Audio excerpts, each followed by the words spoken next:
São quase 18 anos trabalhando aqui na Rede Imigrantes e, sem dúvidas, o ano de 2024 foi um ano diferente de todos eles. Há muito tempo a gente não acompanhava essa situação, né? Se eu não me engano, foi quando a gente começou, né? Lá na Imigrantes ainda. A guerra começou, foi difícil estancar essa guerra. Foi um ano assim, uma montanha russa, né? Tivemos aí um início bem conturbado com a guerra entre facções até meio do ano. Ataques à residência de um policial militar. Nós tivemos homicídios, né, praticados pela cidade. Consegui fazer coberturas de coisas assim que realmente eu não imaginava fazer parte. Que foi essa tragédia, a maior tragédia rodoviária do estado de Minas Gerais. Já tinha muito tempo que a gente não tinha acidente, não tinha ocorrido acidentes dessa proporção, né? Nós tivemos um aumento significativo do número de ocorrências. Mas também vi coisas que causaram temores à população. Eu vi um ano bem complexo politicamente falando, né? Enfrentar quem tem o poder. Projetos, propostas. São tiros, viaturas acessando o bairro Bela Vista, zona norte de Teoflotone, de que uma pessoa teria sido vítima de disparos de arma de fogo. A veraneio, com placas de Piracicaba, teria quebrado a barra de direção no ônibus. Uma bebê de 4 meses morreu. Na realidade, sem dúvidas, esse foi um ano em que houve uma frequência maior de acidentes trágicos na nossa região. O Brasil inteiro ficou triste com este acidente.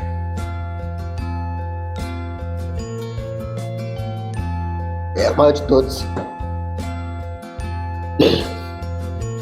Nós começamos 2024 com uma tragédia, terminamos 2024 com outra tragédia. E no meio dessas extremidades, nós tivemos muitos outros acidentes. O acidente foi entre um carro de passeio e um ônibus que seguia de Malacaxeta para Nova Serrana. A batida aconteceu no KM 281 da BR-116, a 2 quilômetros do perímetro urbano de Teoflotone. Quilômetros antes do acidente, era possível ver um grande congestionamento. Com a chegada das equipes no local, a cena era de destruição. A batida foi no domingo pela manhã, na BR-116, próximo à cidade de Catugi. O acidente envolveu 3 veículos. O caminhão, um ônibus transportando dezenas de passageiros e um Fiat Uno, que ficou completamente destruído. A colisão aconteceu na noite desta sexta-feira, na MGC 418, entre Teoflotone e o distrito de Pedro Veciani. A motocicleta se encontra ali do outro lado da via, completamente queimada. A batida quase que acontece no meio do veículo. A batida foi entre um ônibus da aviação Vale do Mucuri e um caminhão transportando produtos de um site de compras. Já há evidências de que um dos veículos envolvidos tenha invadido a contramão de direção, ocasionando a batida. O carro então acessou a contramão de direção e passou por cima de uma cerca, capotando as margens da rodovia. O motorista estava sozinho no veículo. A batida entre os 2 caminhões ocorreu na tarde de sábado, próximo à conhecida Pedra da Boca, na MG 418, na zona rural de Teoflotone. As cabines dos veículos envolvidos ficaram destruídas. A bordo, jovens que seguiam de excursão para o município de Porto Seguro, no estado da Bahia. Na manhã de domingo, na MGC 418, próximo à cidade de Carlos Chagas, o veículo tombou na pista. Com o impacto, o condutor do carro da CEMIG morreu preso às ferragens. A PRF realizou levantamentos iniciais para tentar entender a dinâmica que vai apontar as causas do acidente. A câmera de segurança de uma fazenda flagrou o momento da batida. É possível ver que a carreta seguia sentido Teoflotone, quando logo em seguida o VW Fox, que seguia sentido contrário, bate violentamente de frente com um veículo de grande porte. A batida foi tão violenta que o motor do veículo de passeio, a caixa de marcha e outros pedaços foram arrancados do carro e pararam quase do outro lado da pista. O acidente aconteceu na BR-116, no fim da tarde desta segunda-feira, na zona rural de Teoflotone. Você tem um sentimento quando chega, infelizmente depara com pessoas mortas em um acidente, e um outro sentimento quando você chega e vê dezenas de pessoas vivas, mas clamando por socorro. Quando a equipe da Rede Imigrantes chegou no local do acidente, o cenário era de correria, destruição e dor. Ai! E, sem dúvidas, também foi um dos piores acidentes em que eu tive que fazer a cobertura. Próximo a Campanário, colisão de um ônibus com uma veraneio, e houve, em determinado momento, um estrangulamento do sistema na prestação de socorro. Então, todas as ambulâncias disponíveis, todos os socorristas, eles pegaram aquelas vítimas mais graves e trouxeram para hospitais da cidade de Teoflotone, mas ficaram outras pessoas para trás. De acordo com a polícia, a veraneio, com placas de Piracicaba, teria quebrado a barra de direção e batido no ônibus que seguia na direção contrária. O coletivo saiu da cidade de Novo Cruzeiro. Após a colisão, o ônibus caiu de uma ponte de aproximadamente 10 metros. Os colegas se mobilizaram muito, participaram ativamente no resgate. Eram tantos feridos do ônibus que por um momento não havia mais ambulâncias nem macas disponíveis. Policiais ajudaram no resgate e tiveram que carregar vítimas no colo. E pela posição que esse ônibus se encontrava, foi uma ocorrência muito difícil, pois estávamos exaustos. A situação ficou tão complexa que as equipes de resgate precisaram de apoio de voluntários e de outros profissionais da enfermagem de cidades vizinhas de onde aconteceu o acidente. Acidente muito horrível aqui na ponte. Esse resgate, eu fui o único profissional de imprensa que esteve no local, até porque havia uma dificuldade para chegar, quilômetros e quilômetros de congestionamento. Então, quando os outros demais profissionais chegaram, já se tinha passado 3, 4 horas do acidente. Todas as vítimas praticamente já haviam sido socorridas. O resgate durou quase 1 hora. Em meio a tanto trabalho, destacou-se o voluntariado de pessoas anônimas, muitos profissionais da enfermagem, vaqueiros, motoristas e policiais. E já estávamos sem energia. Então, chegou um momento que a gente falou assim, não, vamos aqui trabalhar até a exaustão total. Mas no momento do estrangulamento, no momento daquele caos, as pessoas pedindo socorro, e não ter como trazer essas pessoas para Teoflotone, eu acompanhei aquilo bem de perto e não foi uma sensação muito boa, não. A primeira médica a chegar no local foi a doutora Luciana Pimenta, do SAMU de Teoflotone. Muito emocionada, quase não conseguiu falar sobre os atendimentos. Não sei nem te explicar, é difícil. Médicos de folga que deslocaram para o local, diversos moradores ali da região também. Passageiros do ônibus, feridos, aguardavam atendimentos ainda na rodovia. Estou esperando atendimento ainda, mas eu tô bem. Depois de um tempo, as macas sumiram e deram lugar aos caixões, que chegaram para remover as vítimas fatais. Segundo informações da polícia, o homicídio aconteceu por volta das 8 horas da noite dessa segunda-feira, no bairro Vila Pedrosa, na zona norte de Teoflotone. No começo eu achei que talvez pudesse ser algo comum, aquilo que a gente estava acostumado a fazer, E depois a gente percebeu que a situação era bem mais séria, porque eram ataques, tentativas de homicídio, homicídios, confrontos.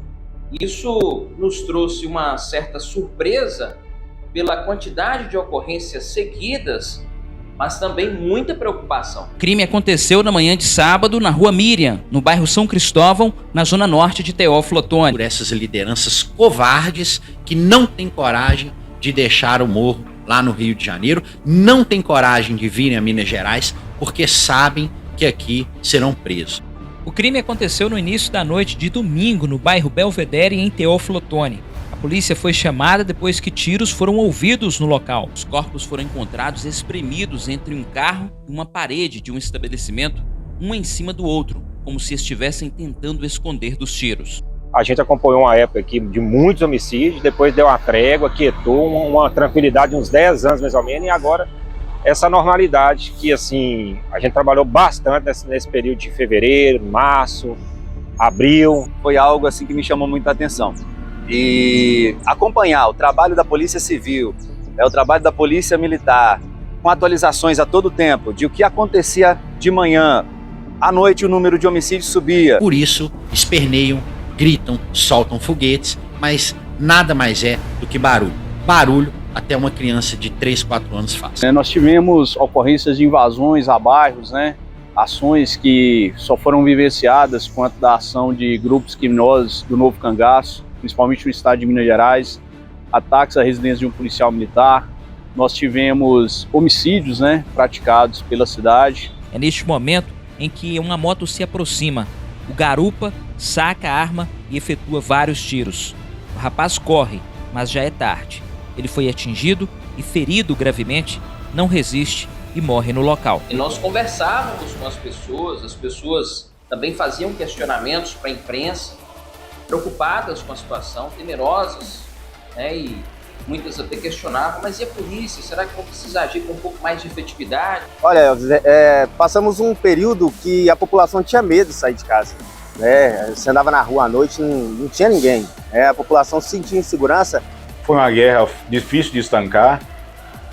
Ficamos muito preocupados com a sociedade teoflotoniense, que estava a mercê, em primeiro momento, das atitudes dessas facções criminosas. Se a reação for confrontar as forças policiais, não tem outro fim que não seja o caixão e foguete subindo.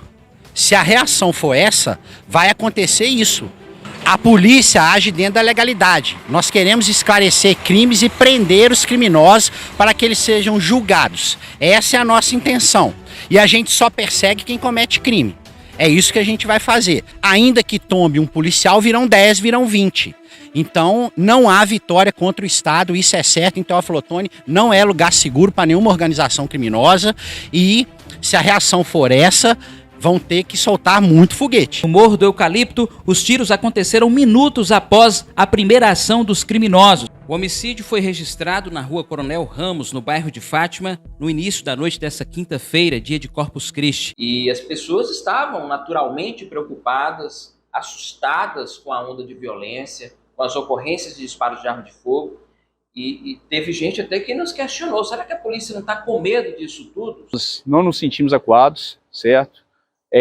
Uma coisa que marca o policial militar, e aqui eu enfatizo o policial do tático móvel, é a coragem. Então, aqui em Teófilo Otoni não há uma comunidade que uma viatura nossa, básica, com 2 policiais militares, adentra a comunidade, faça o patrulhamento e faça atendimento.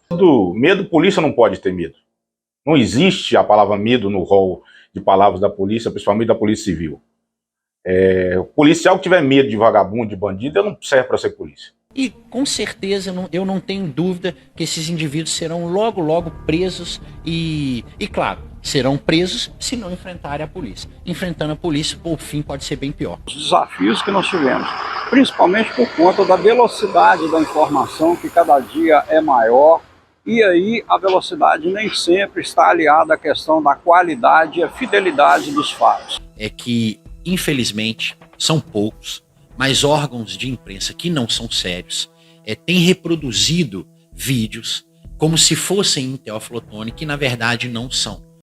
Ao longo de quase 18 anos trabalhando na imprensa, poucas vezes eu fiz cobertura de confrontos entre polícia e pessoas ligadas ou suspeitas de terem ligações com o crime organizado e que infelizmente esses confrontos resultaram em morte. Então esse ano de 2024 fugiu à regra. Em alguns momentos eu analisei como essa onda de violência ia aumentar, né? Ia acabar perdendo o controle. Mas não foi o que aconteceu.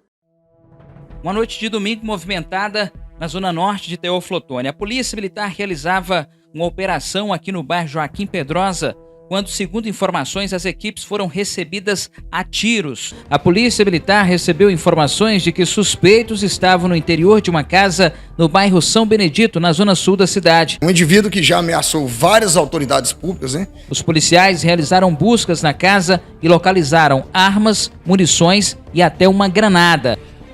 Foguete está subindo, mas marginais estão sendo presos ou enterrados, então para mim não vejo nenhum problema. O confronto é uma opção do indivíduo que está sendo abordado pelo policial militar, o indivíduo que vai ser preso, né? O policial militar, ele não inicia o confronto. O confronto, ele vem para ele, né? E ele sente a necessidade de, conforme seu treinamento, dar essa resposta, de poder também fazer a utilização da força.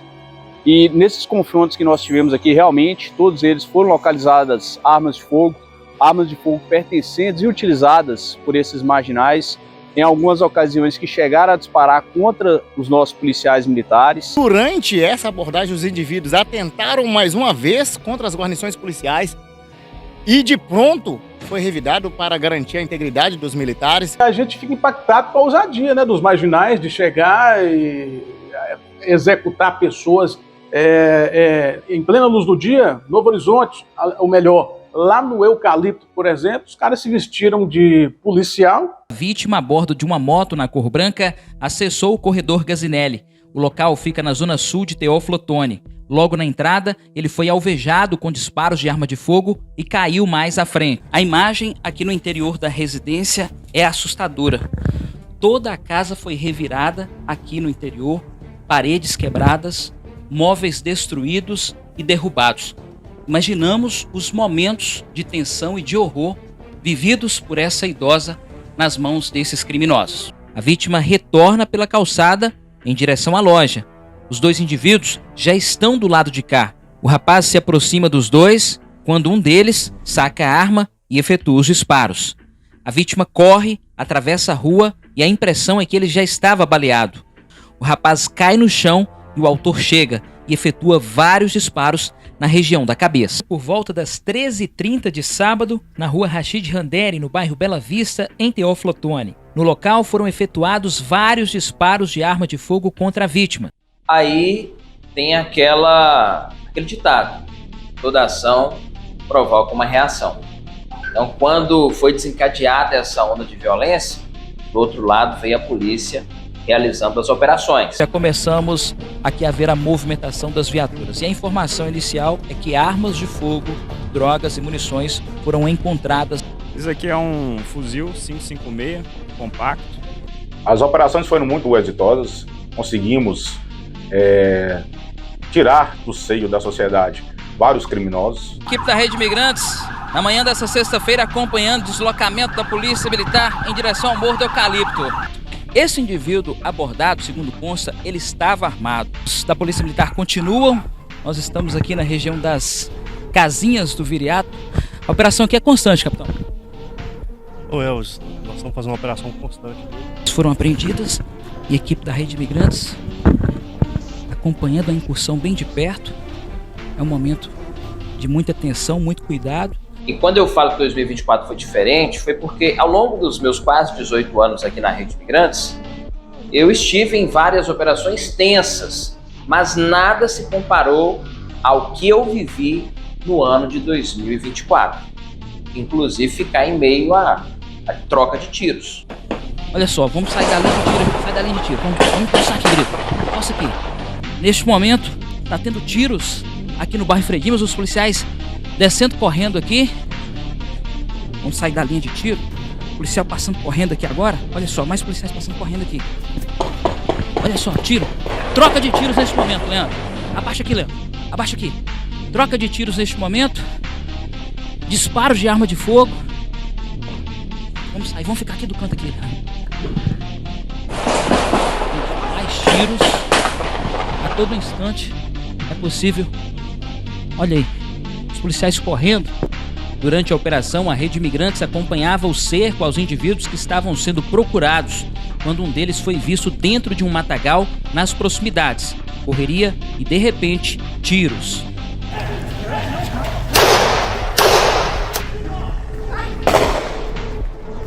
Olha, neste momento nós estamos deslocando aqui na viatura da Polícia Civil para outro alvo.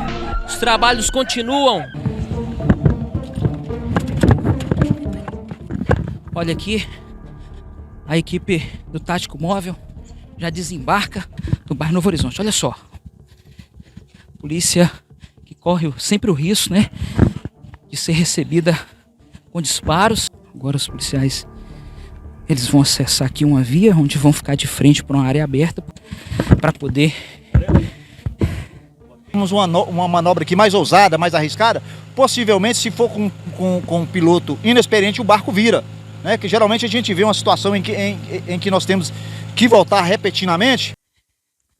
Mas é o ofício aqui dos policiais ambientais de Teófilo. Aqui a gente foi orientado a permanecer nesse ponto aqui. Civil, o helicóptero Carcará passando a baixa altura. Também a estabelecimentos comerciais e os policiais justamente buscam produtos entorpecentes. A equipe da Rede Imigrantes junto com os investigadores.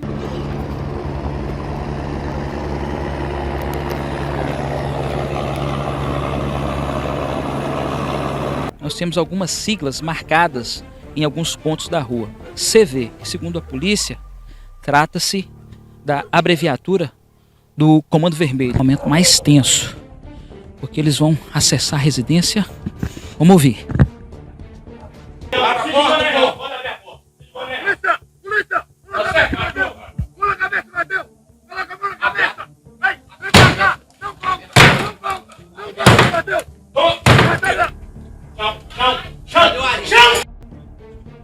Porque os militares lidam com o imprevisível.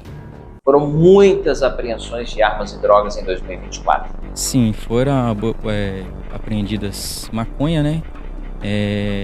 Cocaína, crack e também munições, né? Onde nós logramos êxito em localizar enterrado ao solo um tambor. E nesse tambor encontramos aí aproximadamente 3 quilos de cocaína.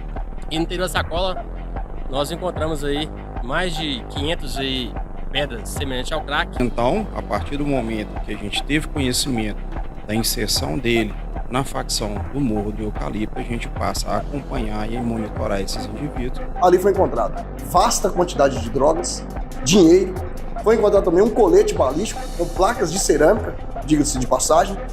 Com ele estava, na hora da reação, uma pistola 9mm.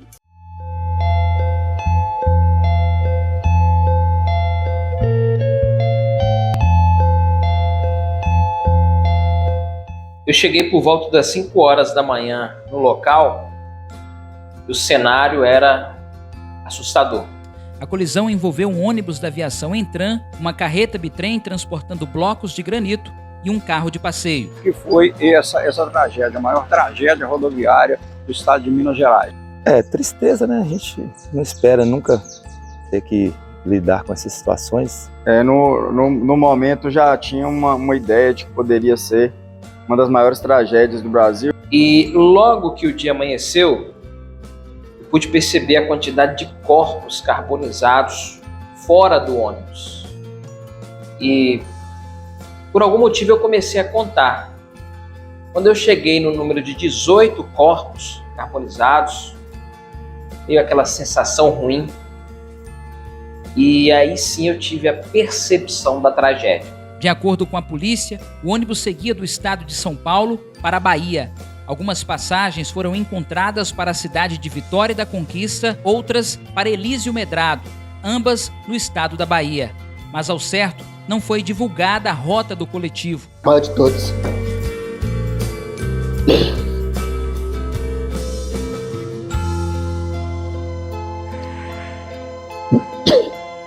Eu me emociono porque já vi muitos e não queria estar lá naquele dia. Eu confesso que eu demorei a dormir depois que eu voltei daquele acidente, porque a cena que mais me marcou foi a gente chegar e ver o ambiente ainda montado. Não tem como não se comover em meio a uma tragédia tão grande. Inclusive, quando eu fiz a reportagem, nós tínhamos ali naquele momento um número de 22 pessoas mortas até então, com possibilidade de ter mais resgate de corpos.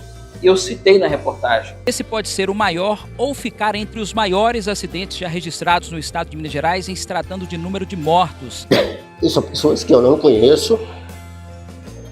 São pessoas que eu não conheço, mas a gente sente a dor dos familiares.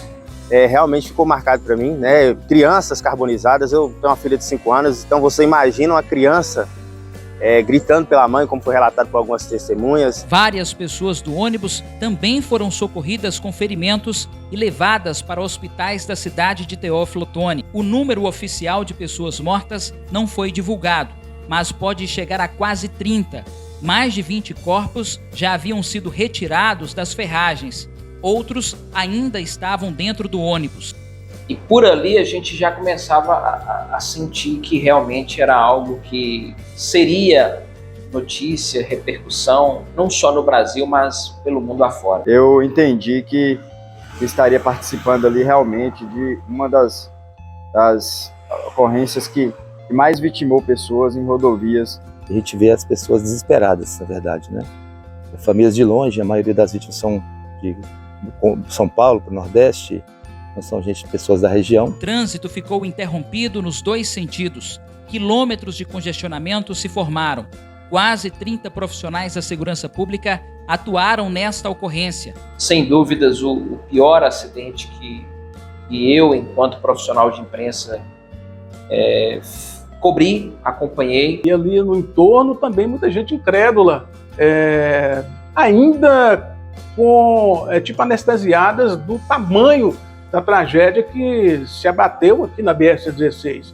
Uma tragédia sem precedentes neste fim de ano na BR-116. O acidente foi por volta das 4 horas da manhã, já são mais de 8h30, né? O fluxo aí engarrafado, fluxo todo travado aí nos dois sentidos aí. Entrevistas exclusivas, como por exemplo, com os sobreviventes que estavam no ônibus. Pra te falar a verdade, cara, eu não tenho nem como imaginar, eu só fiquei pensando assim, cara, muito emocionado, foi uma tragédia, sei lá, que só Jesus na causa, né? Esses dois homens estavam a bordo do ônibus da aviação Entran. Crianças, mulher com filhos, moças, pessoas de idade, e o fogo já vinha se aproximando em tudo. É algo realmente que trouxe uma tristeza profunda para o Brasil inteiro, para a gente que esteve lá acompanhando, que viu aquela cena tão horrível, ainda mais nesse período de Natal, famílias, né, que pretendiam se encontrar, confraternizar, e as pessoas morreram tragicamente. É algo que nos traz até uma certa dor ao falar. Então você tem que ter muito equilíbrio para você chegar no local, ver um ambiente, né, com 25 corpos carbonizados. E às vezes eles acham que jornalista é duro, que jornalista não tem sentimento, mas quando a gente vê, a gente emociona mesmo.